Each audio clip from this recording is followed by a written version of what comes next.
ঠাকুরগাঁওয়ে মির্জা ফখরুলের নির্বাচনী গণসংযোগে এই মুহূর্তে তিনি কথা বলছেন। আমরা সরাসরি শুনে নেব তার বক্তব্য। আমাদেরকে মামলা মোকদ্দমা বিভিন্ন কারণে আমরা যেটাকে বলে যে স্বচ্ছন্দের সঙ্গে চলাফেরা করতে পারি না। তো যাই হোক বন্ধুগণ, এখন আমাদের সামনে আবার নির্বাচন আসছে। এই নির্বাচনটা খুবই গুরুত্বপূর্ণ নির্বাচন। এই নির্বাচনে আমরা যদি ভুল করি আমাদের বাংলাদেশের অস্তিত্ব থাকবে না বন্ধুগণ। আমি খুব সোজা কথা সাতটা কথা বলি। এই নির্বাচনে আওয়ামী লীগ নাই, তাই না? নৌকা নাই, আছে দাঁড়িপাল্লা। দাঁড়িপাল্লা মার্কাটাকে আপনারা চিনেন, ভালো করে চিনেন? এটা জামাতে ইসলামের মার্কা। 1971 সালে আমরা যখন স্বাধীনতা যুদ্ধ করি তখন এই জামাত ইসলাম আমাদের স্বাধীনতার বিরোধিতা করেছিল, আমাদের পক্ষে ছিল না। এবং ইনফ্যাক্ট সত্যি কথা বলতে কি, তা পাকিস্তান সেনাবাহিনীর যোগ সাজস করেছিল, এটা আপনারা সবাই জানেন, ঠিক না? তো সেই দল, যে দলটা আমার স্বাধীনতা চায় নাই, তার হাতে কি আমি আমার দেশের ভার দায়িত্ব দিতে পারি? পারি নাকি ভাই?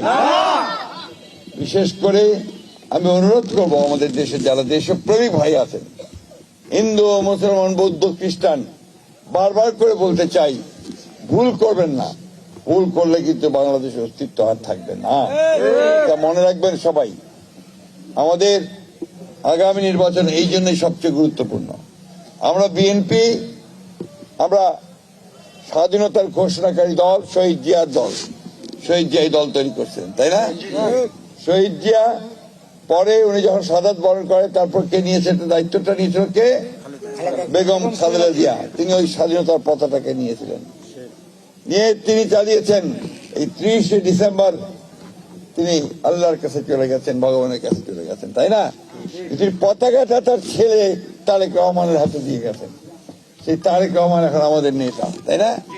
তিনি ছুটে বেড়াচ্ছেন সারা বাংলাদেশে, বাংলাদেশের মানুষকে ঐক্যবদ্ধ করার চেষ্টা করছেন এবং বলছেন যে আসুন আমরা একসাথে বাংলাদেশটাকে, হিন্দু, মুসলমান, বৌদ্ধ, খ্রিস্টান, আমরা একসাথে বাংলাদেশটাকে গড়ে তুলি। আমরা 1971 সালে যখন একসাথে যুদ্ধ করেছিলাম, ঠিক একইভাবে যেন আমরা আবার নতুন করে এই ধানের শীষকে নিয়ে নতুন করে বাংলাদেশকে গড়ে তুলতে পারি, সেই চেষ্টা আমি করি, সেই চেষ্টা তিনি করছেন। বন্ধুগণ, তিনি মেয়েদের জন্য ফ্যামিলি কার্ড করেছেন, তাদেরকে তিনি সেই ক্ষমতা দিতে চান। কৃষকদেরকে তিনি সেই ক্ষমতা দিতে চান, কৃষি কার্ড দিয়ে ন্যায্য মূল্যে সার, বীজ এবং সেচের ব্যবস্থা করবেন এবং কৃষক যেন ফসলের ন্যায্য মূল্য পায় সেই ব্যবস্থা তিনি করবেন।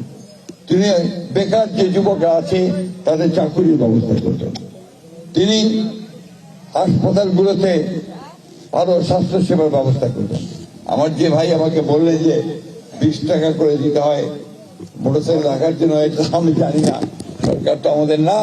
তো আমি দেখবো আলাপ করে, যদি কোনো সময় তার আপনার কথা দিচ্ছি 15 তারিখে বা 12 তারিখের পরে আমরা যদি সরকার গঠন করতে পারি তাহলে শীষের, তখন ইনশাল্লাহ সেটা আপনাদের দিতে হবে না, সেই ব্যবস্থা আমরা অবশ্যই করব।